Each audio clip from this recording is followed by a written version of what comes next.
반갑습니다. 인생은 멀리서 보면 희극이야. 근데 가까이서 보면 뭐야? 비극이지. 건물주 엄청 좋아 보이지? 피디님이 볼 때도. 좋아 보여? 네. 다들 뭐 주님 위에 건물주다 막 그러잖아. 근데 아무 걱정 없이 임대료 받아서 편하게 띵가띵가 하면서 살 것 같지만 현실은 결코 녹록하지가 않아. 한 번 공실이 나면 몇 개월이 갈지 모르는 그런 불안함도 있고, 임대료 안 내면 매일 얼굴 붉히고 또 싸워야 되고, 법을 떠나서 법으로 내보내려면 최소한 6개월에서 1년 이상 걸려야 되니까, 그렇다고 임대료 안 났다고 내 맘대로 피 따고 들어갈 수도 없는 거고, 이런 현실이 있지만 어쨌건 건물을 가지려면 엄청난 결단력이 있어야 되는 건 맞거든? 근데 이제 요즘에 유튜브 상에서 뭐 건물주 되기, 건물 경매 받기 이런 거 많이 강의하잖아. 근데 오피스텔 하나 갖고서도 건물주, 다가구 하나 갖고서도 건물주, 상가 하나 갖고서도 건물주, 자기가 막 의리의리해 보이는 이렇게 표현하는 것들이 되게 많더라고. 되게 웃기는 현실인데, 내가 보는 개념은 건물도 어떻게 보면 하나의 투자재일 뿐이야. 그래서 여러분들이 그런 투자의 한 수단으로 봐야 되는 게 맞고, 빌딩은 1층에서 가장 많은 임대료가 나와야 돼. 100을 기준으로 하면 40에서 50% 정도의 임대료를 봐야 돼. 만약에 1억이다 그러면 4천에서 5천 정도는 1층에서 임대료를 깔고 있어야 된다라는 거지. 그래야 나머지에서 조금씩 공실이 나거나 수익이 좀 덜 나와도 여러분들이 안정적으로 끌고 갈 수 있거든. 이따가 뭐 1층 내려가서 우리 건물 빈 공실 상가를 찍을 건데, 보면서 이렇게 현실이 녹록지 않다라는 거를, 처절하다라는 거를 보여드리고 잠시 후에 영상으로 넘어가도록 하겠습니다.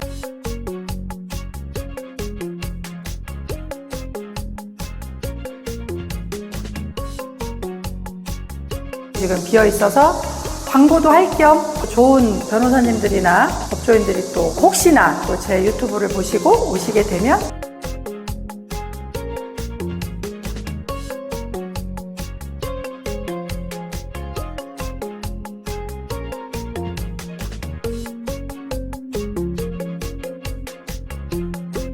여기는 스타벅스가 있고, 원래 법무법인 빌딩이기 때문에 여기가 전용 면적이 한 55평 정도 되는데 1호, 2호 이렇게 나눠져서 중간에 가벽을 없애서 합의를 해가지고, 전에는 커피하고 빵, 이렇게 중국 요리 뭐 이런 거 같이 다 하던 가게, 제가 판단할 때는 스타벅스 옆에서 커피와 빵을 판다고 하는 것은 어떻게 보면 처음부터 조금 잘못된 선택, 임차인 본인이 긋고 우겨서 할 수 있다고. 한 6개월 지나면서부터 임대료, 이제 코로나 지나면서 잠깐 잘 되다가 결국은 사업적으로 실패해서 나갔다라는 얘기를 해드리고 싶고, 지금 너무 자영업자들이 어렵다 보니까 임대료나 관리비를 면제해서 결국은 저희가 이제 내보냈어요. 요새 커피값이 좀 저렴한 이런 커피숍 같은 것도 많이 오픈들 하는데, 물론 배달 커피도 있고 하지만 하실 때 제일 중요한 게 위치라든가 주변 환경. 이 건물 같은 경우는 이제 지하철에서 한 70m?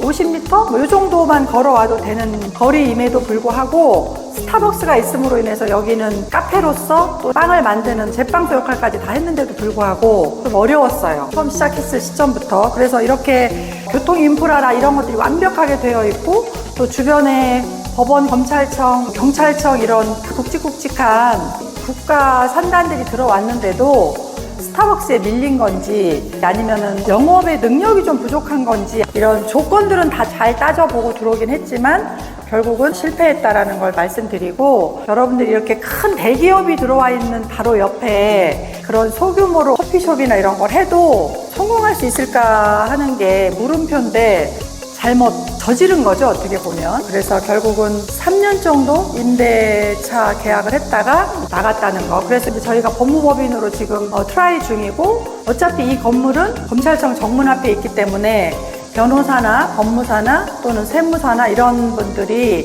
들어와서 임차를 하는 게 맞기 때문에, 소송권에 대해서 이렇게 지나가다가 그냥 들어올 수 있는, 이렇게 문 열고 왜 물어보는 사람들 있잖아요. 로드 손님들 이렇게 들어와서 그냥, 대부분 소송하시는 분들이 화가 나 있는 분들이 많이 있죠. 근데 이런 분들이 그냥 들어와서 하실 수 있는 그런 위치이기 때문에, 물론 뭐 광고 손님도 있지만 여기 같은 경우는 뭐 차를 잠깐 세워놓고도 와서, 그래서 여기는 법조인들이 들어오셔서 또 결국은 임차를 하시고 굳이 광고하지 않더라도 로드 손님만도 많이 들어올 수 있는 좋은 조건이라는 걸 말씀드리려고 하는 거고요. 물건이 좋다고 하는 거는 또 임대차의 조건도 개개인의 조건이나 선호도는 다 다르지만 제일 중요한 건 주변 인프라가 어떻다는 거 그런 걸 따져봐야 되고 또는 집갱력 지금 비수기이거나 침체기인 건 맞아요. 모든 건물들이 다 저도 이렇게 건물을 갖고 있지만 끌어나가는 데 있어서 고이자에 또 여러 가지 리스크도 안고 있고 법인을 끌고 나가는데 많이 어렵긴 해도 위치가 좋다 보니까 여러분들이 이제 임대차를 할 때 교통 인프라나 주변 여건 또 배우 세대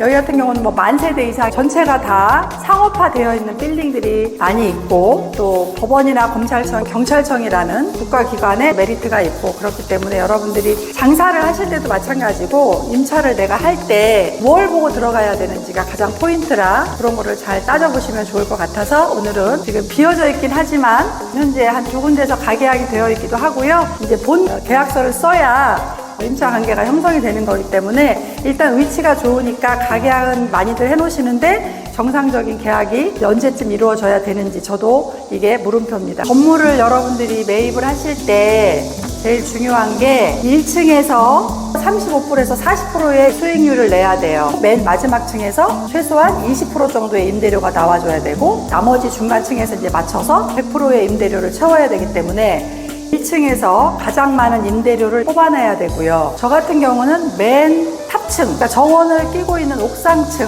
그 꼭대기층에서 또 수익을 많이 내줘야 돼요. 그래서 지금 열심히 광고하고 있고 좋은 임차인이 오기를 바라는 마음으로 제 건물에서 한번 이렇게 촬영을 하게 됐습니다. 고맙습니다. 왜 이렇게 갈라졌지? 머리가? 지금 파마할 때 그래서 그래. 아, 미치겠다. 갈라졌어? 이렇게 하면 될 것 같은데.